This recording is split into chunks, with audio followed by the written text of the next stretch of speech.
Hello everyone, ഇന്നത്തെ എൻ്റെ ഒരു ചെറിയ വിശേഷം നോക്കിയാലോ. രാവിലെ ഷോപ്പിലെത്തിയപ്പോൾ വലിയ തിരക്കില്ലായിരുന്നു. അതുകൊണ്ട് തന്നെ ഫിനാൻസ് ലോഗിൻസും കുറവായിരുന്നു. നാളെ അനിയത്തിയുടെ കുട്ടിയുടെ 28ആണ്. അപ്പോൾ ഡ്രസ്സ് എടുക്കാൻ വേണ്ടി വൈകുന്നേരം അമ്മ വന്നായിരുന്നു. നേരെ അമ്മയും കൂട്ടി ഓഫീസിലോട്ട് പോയി. കിഡ്സിൻ്റെ ഡ്രസ്സുകളുടെ കളക്ഷൻ ഒരുപാടുണ്ട് അവിടെ. കുറേ നേരം കൊണ്ട് ഒരു ഡ്രസ്സ് സെലക്ട് ചെയ്തു, അമ്മയെ തിരിച്ചു അയച്ചു. തിരിച്ച് ഷോപ്പിലെത്തി കുറച്ച് കഴിയുമ്പോൾ തന്നെ രാവിലെ ഫിനാൻസ് ചെക്ക് ചെയ്ത് പോയ ഒരു കസ്റ്റമർ വന്നു. അവരൊരു ഫോൺ സെലക്ട് ചെയ്ത് വെച്ച് പോയതായിരുന്നു.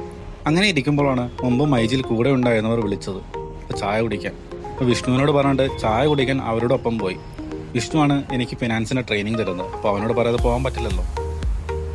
ഇത് മൈജിയിൽ ഉള്ളപ്പം മുതലുള്ള കൂട്ടാണ്. പ്രദീപ്, ശരത്ത്, വിപിൻ എന്ന ഞങ്ങളുടെ അപ്പു.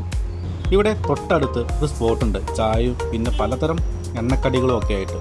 ചായ കുടിച്ച് പരസ്പരം എന്തൊക്കെയോ ചർച്ചയും ചെയ്ത് ബില്ല് കൊടുത്ത് തിരിച്ച് ഷോപ്പിൽ എത്തിയപ്പോഴാണ് വിഷ്ണു പറയുന്നത് അവന് ഫ്രൂട്ട്സ് കഴിക്കാൻ പോകണമെന്ന്. പിന്നെ ഒന്നും നോക്കിയില്ല, അവൻ്റെ കൂടെ അങ്ങോട്ട് ഇറങ്ങി. സത്യം പറഞ്ഞാൽ ഈ എണ്ണക്കടികളെക്കാൾ എത്രയോ നല്ലതാണ് ഈ ഫ്രൂട്ട്സ്. ഇവർക്ക് ചായയോ ജ്യൂസോ ഒന്നുമല്ല, ഫ്രൂട്ട്സിനോടാണ് താല്പര്യം. അത് ഹെൽത്തിനും നല്ലതാണല്ലോ. അതൊക്കെ കഴിഞ്ഞ് തിരികെ ഷോപ്പിലെത്തി മാനേജർക്ക് വിളിച്ചു. എൻ്റെ അറ്റൻഡൻസും അതുപോലെ HD ഫിനാൻസിൻ്റെ കോഴ്സൊക്കെ അടങ്ങിയ ഒരു 2 ആപ്പുണ്ട്, അത് റെഡിയാക്കാനുണ്ടായിരുന്നു. മാനേജർ പറഞ്ഞിട്ട് വിഷ്ണു എല്ലാം റെഡിയാക്കി തന്നു. 8 മണിയായപ്പോൾ വർക്കെല്ലാം കഴിഞ്ഞു തിരിച്ച് വീട്ടിലോട്ടും പോന്നു. ഇത്രയൊക്കെയുള്ളൂ ഇന്നത്തെ വിശേഷങ്ങൾ. അടുത്ത വീഡിയോയിൽ വീണ്ടും കാണാം. ബൈ.